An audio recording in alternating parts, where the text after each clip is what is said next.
విజయవాడ ప్రజల కష్టాలను చూసి గుండె తరుక్కుపోతుంది.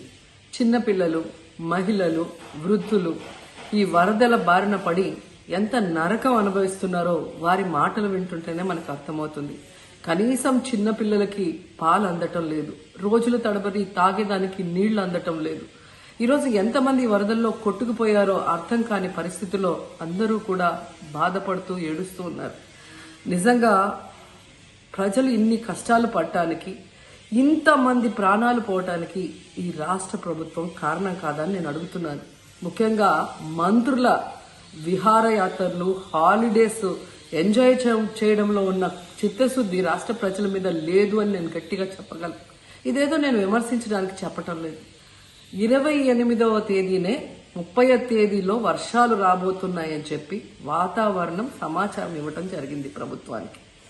అయినా కూడా ముఖ్యమంత్రి గాని, మంత్రులు గాని ఎటువంటి సమీక్షలు చేయకుండా, ప్రజల్ని అప్రమత్తం చేయకుండా నిర్లక్ష్యం వహించడం వల్లే ఈరోజు ఇన్ని లక్షల మంది వరద నీళ్ళల్లో మునిగిపోయారు.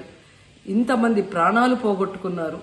ఎంతమంది తిండి లేక, కరెంటు లేక, తాగునీళ్లు లేక, పసిబిడ్డలకి పాలు లేక ఎంత అవస్థలు పడుతున్నారో మనం అందరం కూడా గమనిస్తున్నాం.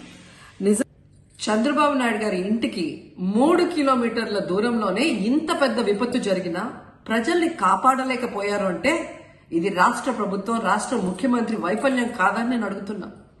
ఈరోజు కరకట్టు మీదున్న అక్రమ కట్టడాలని కాపాడటం కోసమే విజయవాడని ప్రజల్ని ముంచేశారు అనటంలో నిజం లేదా అని నేను అడుగుతున్నా.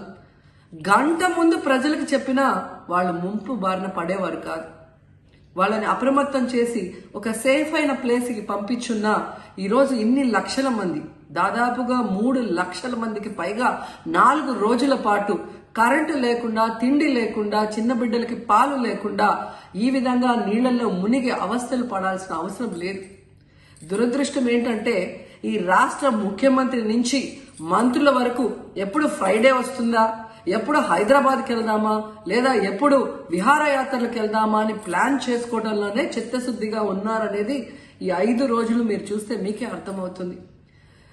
30వ తేదీ భారీ వర్షాలు వస్తాయని ముఖ్యమంత్రి గారికి, మంత్రులకి 28వ తేదీనే వాతావరణ శాఖ సమాచారం అందించినా ఎటువంటి సమీక్షలు లేదు, ఎటువంటి ముందస్తు జాగ్రత్తలు లేదు, ప్రజల్ని కాపాడాలన్న చిత్తశుద్ధి లేదు అనేది స్పష్టంగా అర్థమవుతుంది. ఎందుకంటే ఈ రోజుటి వరకు 4-5 రోజులు ప్రజలకి తిండి అందించడంలో ఈ ప్రభుత్వం విఫలమైంది. కనీసం ఇది జరిగినప్పుడు సీఎం గారు పనిచేయట్లేదు, వయసు అయిపోయింది. డిప్యూటీ సీఎం గారు, పంచాయతీరాజ్ శాఖ మంత్రి గారు కనీసం తన శాఖను అప్రమత్తం చేసి ప్రజల్ని కాపాడాల్సిన బాధ్యత ఉన్నా ఈ రోజు 5 రోజుల వరకు ఆయన అసలు విజయవాడ వైపే రాలేదు. ఇక ఆ కాన్స్టిట్యున్సీ ఎమ్మెల్యే ప్లస్ రాష్ట్ర మంత్రి లోకేష్ గారు మొత్తం మునిగిపోయి మంగళగిరి, విజయవాడ అలల్లాడిపోతుంటే ఆయన హైదరాబాద్ లో ఎంజాయ్ చేస్తున్నారు. ఇక హోంమంత్రి గారు తెలిసిన సంగతే. ఇక మున్సిపల్ శాఖ మంత్రి నారాయణ గారు ఈరోజు విజయవాడని ముంచేసింది ఈ మున్సిపల్ శాఖ నిర్లక్ష్యం కాదని నేను అడుగుతున్నా. ప్రజల్ని సురక్షిత ప్రాంతాలకు తరలించే విధంగా ఈ నారాయణ గారు రివ్యూ చేయకపోవటం వల్ల ఈరోజు లక్షలాది మంది నీళ్లలో మునిగిపోయారు. వాళ్ళందరూ కూడా ప్రభుత్వం ఎప్పుడు కాపాడుతుందా అని ఎదురు చూస్తున్నారు. అయినా వీళ్ళకి పట్టింపు లేదు. ఇక రామానాయుడు గారు ఇరిగేషన్ మంత్రి, కనీసం ముందస్తు రివ్యూలు లేదు. కనీసం వరదలు వచ్చి ప్రజలు మునిగిపోతుంటే బోట్లను కూడా కొనుగోలు చేసో రెంట్కి తీసుకొని ఆ ప్రజల్ని తరలించే కార్యక్రమం ఆయన కూడా చేయలేదు. ఇక ఎప్పుడు వరదలు వచ్చినా, భారీ వర్షాలు వచ్చినా ముఖ్యమైన శాఖ రెవెన్యూ శాఖ. అనగాన సత్యప్రసాద్ గారు ఈయన విహారయాత్రలో ఎంజాయ్ చేస్తున్నాడు. కనీసం పునరావాస కేంద్రాలు ఏర్పాటు చేయాలి, మరి ఆ ప్రజలకి పాలు, తిండి అన్ని అందించాల్సిన బాధ్యత ఉన్నా ఏం పట్టించుకోలేదు. సో ఈ విధంగా చంద్రబాబు నాయుడు గారి దగ్గర నుంచి మంత్రులంతా కూడా ప్రజల్ని గాలికి వదిలేసి ఎలా నిర్లక్ష్యం వహిస్తున్నారో చూడండి. ఇప్పటికైనా వాళ్ళు కళ్ళు తెరిచి ప్రజల్ని కాపాడండి అని చేతులెత్తి నమస్కరిస్తున్నా.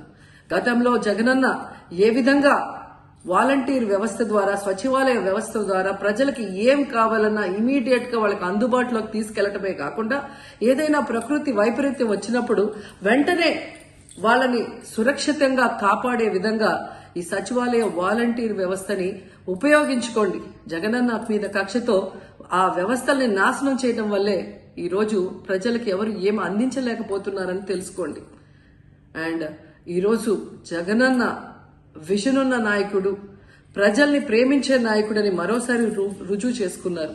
ఆయన కట్టించిన ప్రొటెక్షన్ వాళ్ళు లేకపోతే ఇంకా 1,50,000 పైగా కుటుంబాలు మునిగిపోయే ప్రమాదం ఉండేది.